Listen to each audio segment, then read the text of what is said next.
Baik ya, selanjutnya jika terjadi ya bagus nih, usia ya sekitar eh, mendekati bulunya, sudah memasuki bulu sendok kecil, itu silahkan ambil, itu dilolos sendiri ya kan. Taunya dari mana? Anda harus masuk ke kandang terus dilihat, atau secara otomatis misalkan kalau sekarang itu kan boxnya bisa ditempel dekat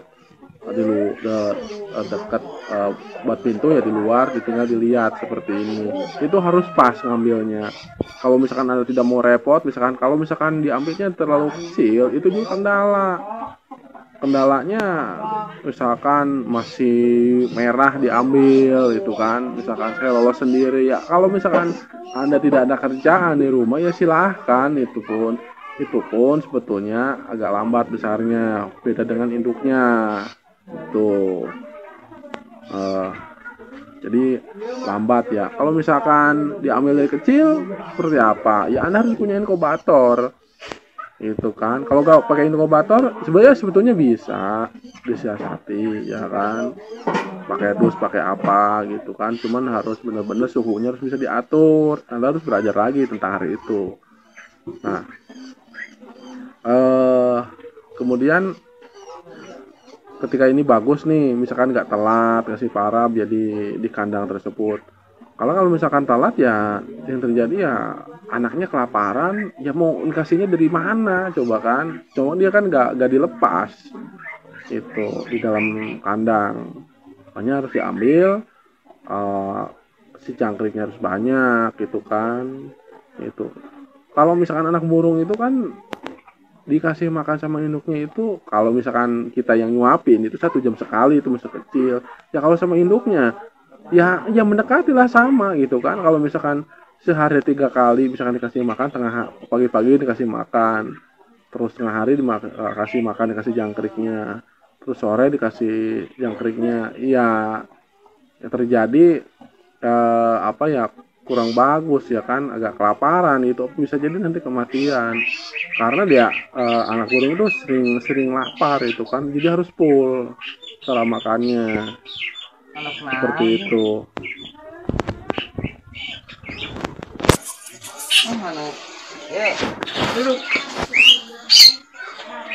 Nah, jadi begini ya, setelah itu bagus misalkan diambil, itu silakan diambil dan diloloh. Terus kalau yang pesan itu rata-rata nih dia memintanya lolohan. Jadi posisinya bulunya sudah agak panjang, apa ya, bulu sendok besar, belum bisa nangkring. Nah, yang banyak pesannya itu posisi di sana posisinya. Makanya kalau saya jual ya seringnya posisinya di sana, belum bisa nangkring, tapi badannya sudah besar, itu sudah dijual.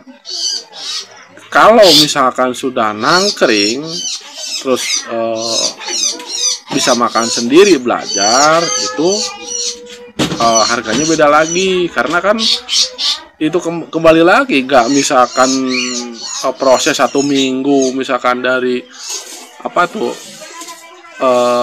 sebelum dia bisa nangkring dari bulu sendok sampai sampai dia nangkring terus makan sendiri, itu kan proses sekitar bisa jadi mendekati 20 harian, 20 harian, kadang bisa lebih. Nah, itu kan biayanya lagi kan, ya hitung-hitung ganti pakan gitu kan. Kalau misalkan saya up beda harga, ya wajar lah gitu kan, belum ngurusnya gitu kan. Nah, coba nih bayangkan kalau teman-teman yang misalkan yang ternak jalak, misalkan ya ditawar udah besar, besar sendiri, tapi ditawarnya harga lolohan itu kan. Nah, itu beda itu. Jadi kita saling saling melestarikan Jadi sebetulnya bukan dilihat dari nilainya, tapi saling-saling menghargai hasil keringat, hasil dari segala pikiran yang sama-sama kita upayakan untuk cara berternak, seperti itu. Nah, kendalanya kalau misalkan di dalam diambil, kendalanya itu apa? Kendalanya adalah suhunya kalau terlalu panas atau terlalu dingin, nah itu bisa membahayakan burung, ya kan, itu harus diatur itu. Nah, apalagi misalkan kendalanya kalau misalkan diambil semut, ya kan, semut itu bahaya kalau misalkan digerumuti, bisa terjadi kematian juga sama. Nah, terus misalkan ada predator-predator lain ya, seperti ini ya, apa, tikus juga sama gitu kan. Jadi wadahnya itu harus tertutup, tapi harus ada sirkulasi gitu kan. Nah, seperti itu. Jadi semut itu juga sebagai kendala kalau misalkan masih anak kecil, bisa dikerumuti ya. Nah, kalau misalkan udah lolos nih, posisinya besar, sampailah dia di ini ya, di apa, udah bisa macok sendiri. Nah, kalau misalkan dilepas begitu aja, gak di apa ya, gak dirawat, cuma dicantolin, kasih makan, yang terjadi apa, dia apa, jinaknya kurang gitu kan, nggak biasa direspon, tiap hari dikasih jangkrik misalkan atau dielus-elus seperti itu. Atau misalkan Anda ingin misalkan ingin dilepas balik lagi, ya harus dari kecil, harus misalkan pas pemacok macok itu kecil, pas dia belajar macok itu harus dilepas lah di dekat-dekat rumah, ambil lagi ya, tapi hindari dari predator misalkan ya, dari binatang-binatang yang bisa menyerangnya. Nanti itu dia balik lagi gitu kan, seperti itu. Kalau ingin misalkan buat mainan, ingin seperti merpati itu kan bisa gitu kan. Memang senang sekali kalau misalkan dilepas balik lagi. Memang ya tipe ini seperti itu kalau burung jalak, seperti itu bisa kembali. Nah, cuman kalau misalkan mau dilepas harus ada burung yang dicantol di luar ya, sama burung jalak juga yang posisinya gacor gitu kan, sebagai pemandu atau sinyal kalau dia terbang agak jauh, dia nyamperin lagi. Karena apa, kalau misalkan burung jalak itu kalau misalkan